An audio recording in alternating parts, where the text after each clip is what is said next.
The title of this morning's service is When a Blue Star Becomes a Gold Star. So I just wanted to give a little background on this star thing. Beginning in World War I, homemade honor flags with blue stars, like the one you see in front of me on the podium, were hung in windows facing the street as a way for families to let others in their communities know they had a loved one deployed in the military. But as the war raged on, many of these blue stars became gold stars.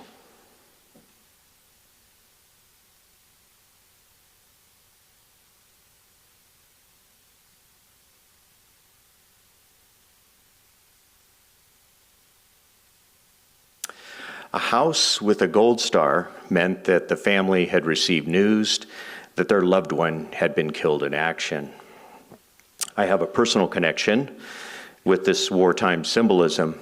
My grandmother and her family had two gold stars, one from the First World War when her brother was killed, and again in the Second World War when her son, my mother's brother, was killed.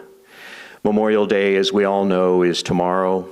And while this is a day set aside each year for honoring the military personnel who died while serving in the armed forces for me, this is also a day I think of my grandmother and her family. For Gold Star family members, the death of their loved one is not only a devastating loss, it can also seem like the loss of an identity, of a community, of an entire way of life. But somehow, life goes on.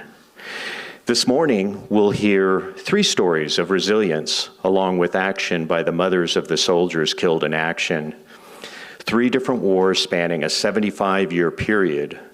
Three different paths in dealing with the loss of their loved one. And even three different interactions with the sitting U.S. president regarding the loss of their child. We start this morning with Dick Corbin, and a story that began in 1918.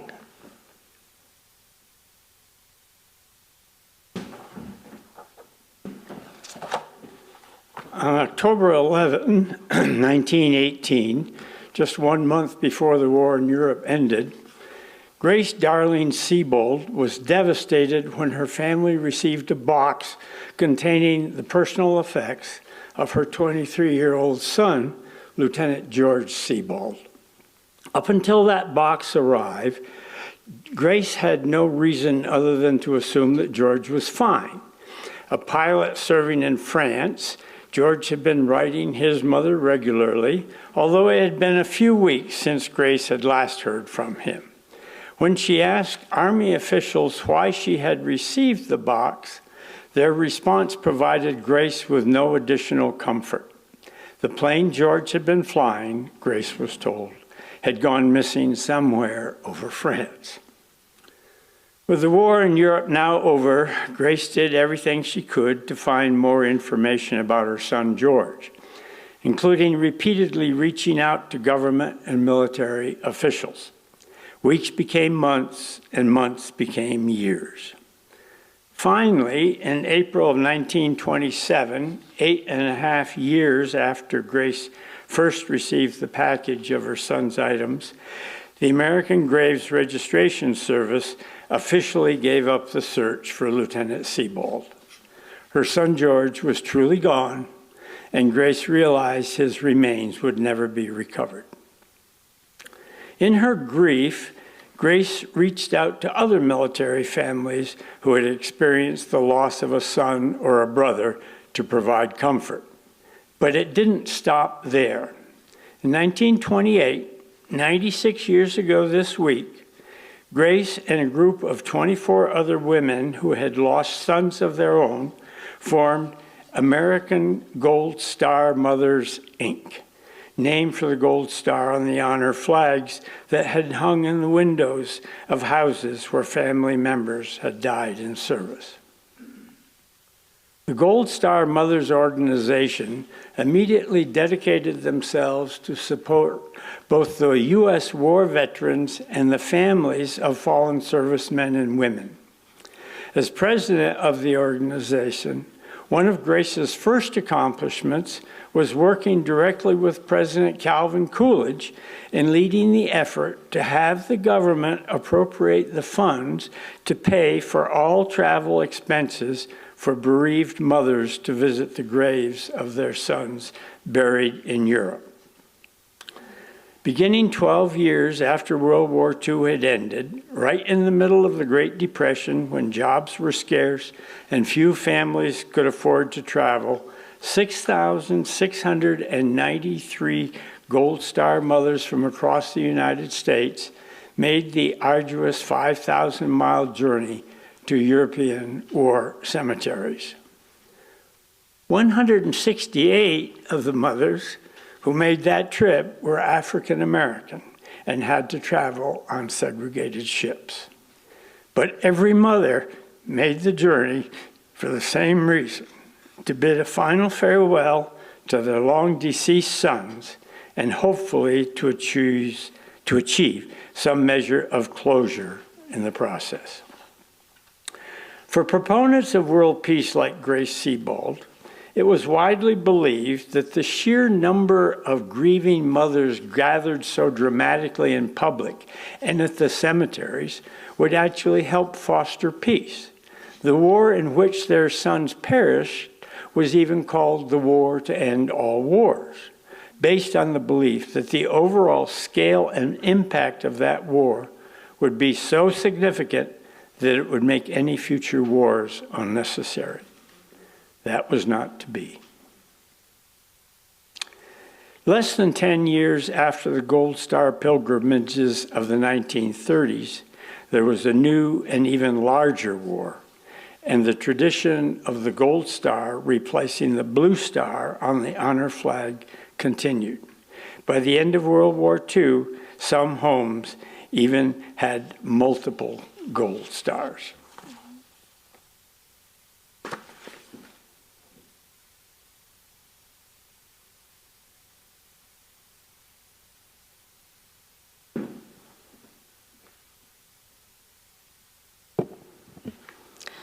During the Great Depression, Thomas and Alida Sullivan and their 5 sons and a daughter lived an average middle-class life in Waterloo, Iowa. The 5 boys were very close and even worked together at the local meat packing plant. Evenings were spent playing sports at the vacant lot next to their home.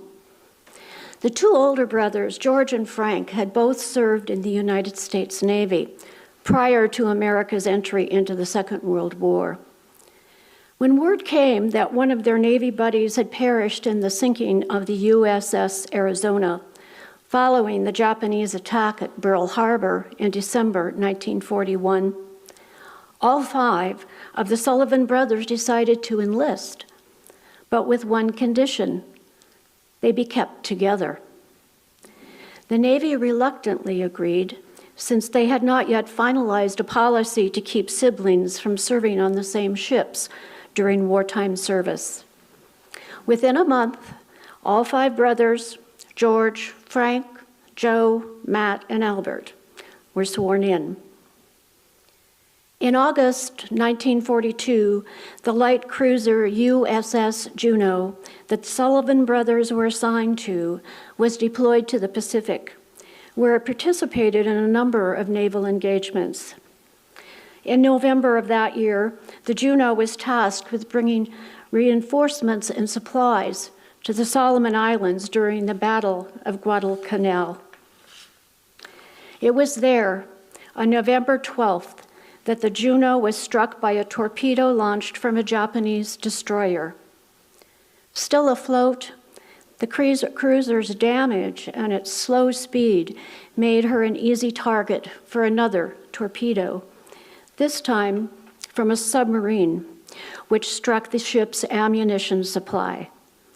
The Juneau sank in just 42 seconds.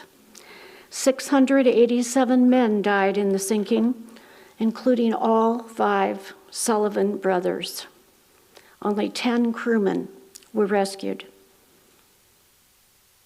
Back in Iowa, the parents, Alida and Thomas Sullivan, continued to look forward to the letters from their sons. But a letter dated November 6th, 8th, turned out to be the last. And because the government did not want to provide the enemy with any information on any battle losses, the Sullivans were not notified that the Juno had been sunk. Weeks passed, and rumors began to circulate around the town of Waterloo about a disaster involving the brothers. But still, the family heard nothing from the Navy.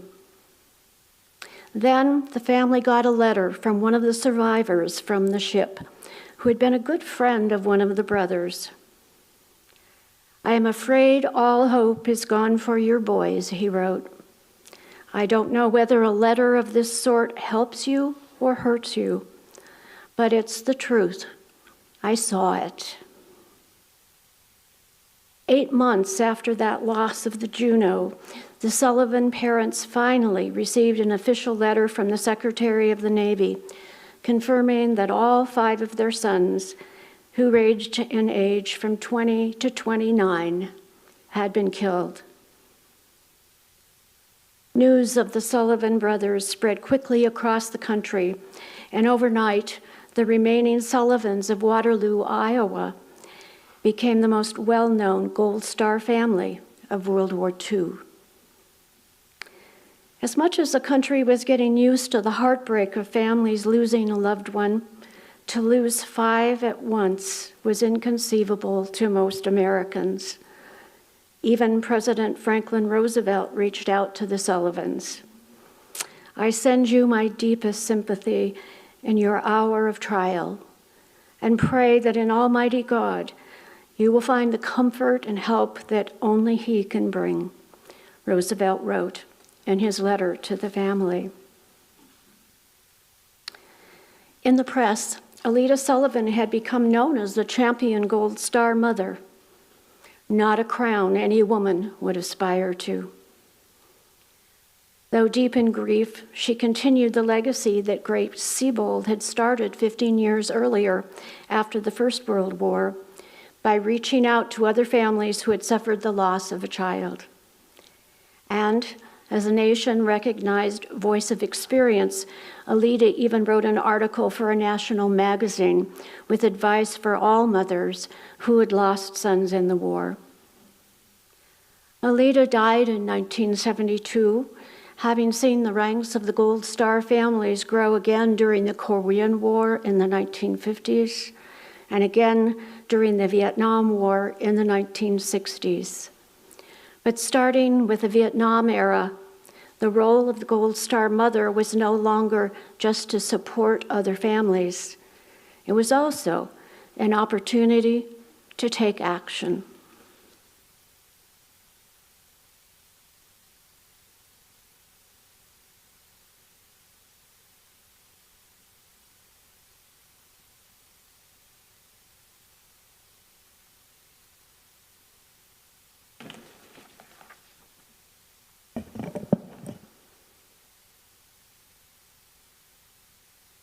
From the time of the Sullivan family's tragic loss during World War II, we now fast forward about 60 years.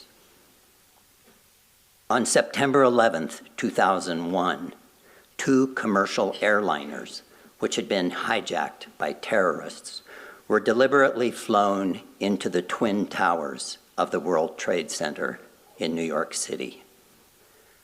Both buildings collapsed, killing almost 3,000 people.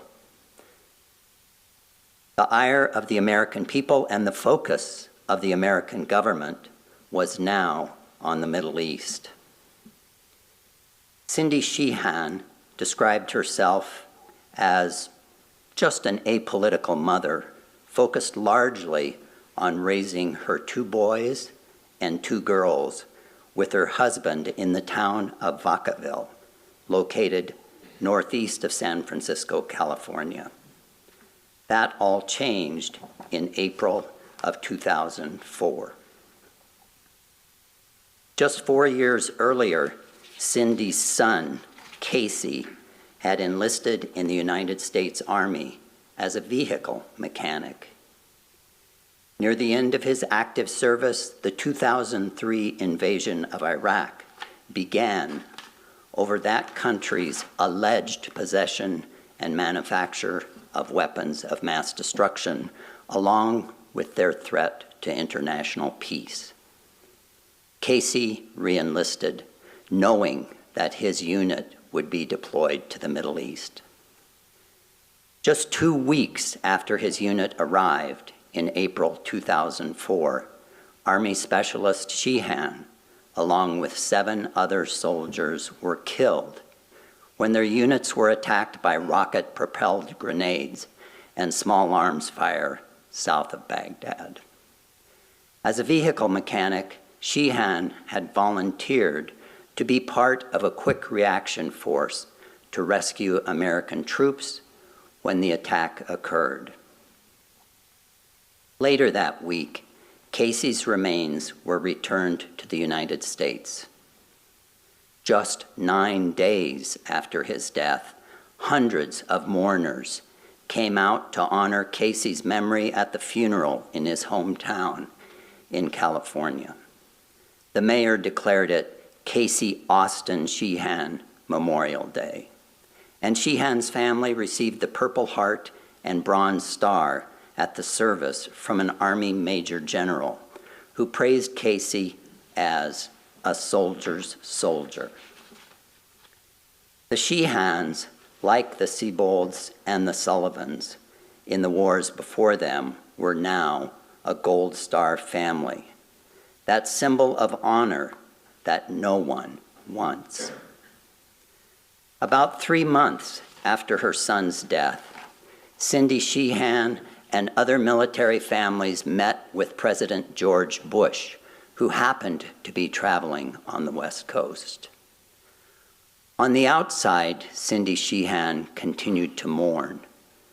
On the inside, however, Cindy Sheehan began to seethe.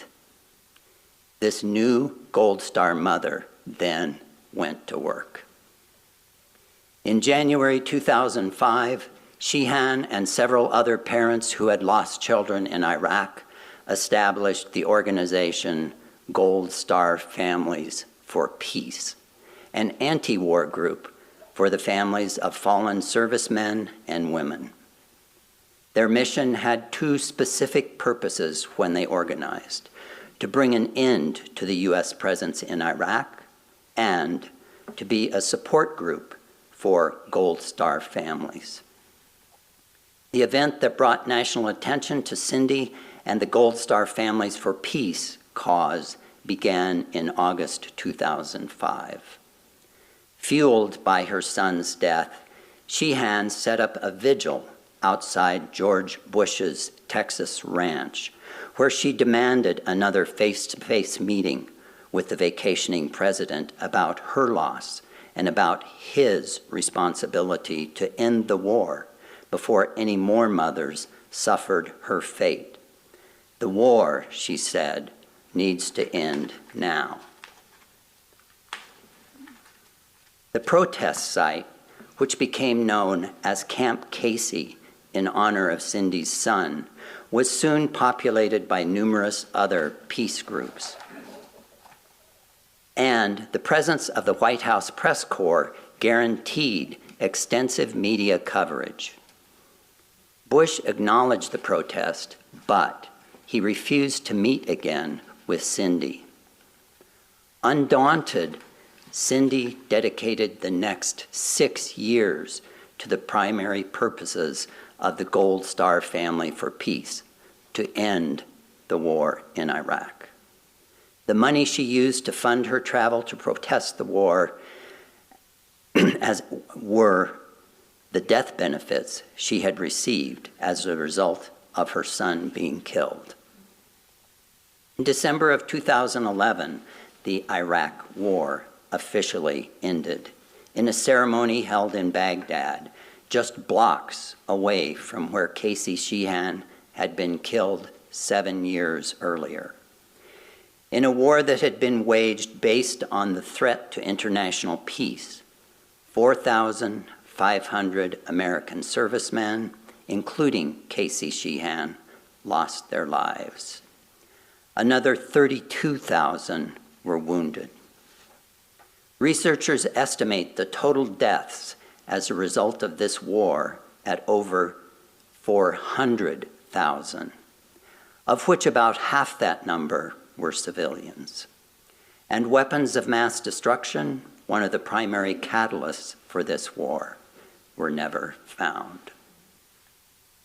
Cindy wrote 2 books about her activism experiences, Not One Mother's Child, recounting the events at Camp Casey, and Peace Mom, about her path to political activism. For her years on the road of actively pushing the end of the war in Iraq, the national director of the Progressive Democrats of America declared that, quotes, "Nobody had given more to the peace movement emotionally, physically, or spiritually than Cindy Sheehan."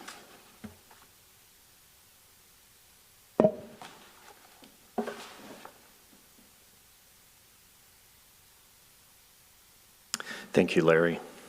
And thank you to Susan and Dick as well for sharing the experiences of Grace Siebold and Alida Sullivan. 3 remarkable women representing 3 remarkable times of conflict in our recent world history. I'm going to close now with a poem titled Gold Star Mothers. It was written by Del Jones, a California poet whose published work focuses on the experiences of wartime families. I thought this poem in particular is a good summary on the 3 stories that we just heard. Started with a group of 25 in the year of 28 by those who'd lost a son or daughter from the wartime's cruel fate. When the blue star on the service flag was replaced with one of gold, everybody knew a mother grieved with a loss from that household. Out of tragedy we were formed, and out of love we continue this legacy of Gold Star mothers with the heartache that they knew. It's so sad they still exist, and most likely always will. As long as we go to war, there's a need they must fulfill.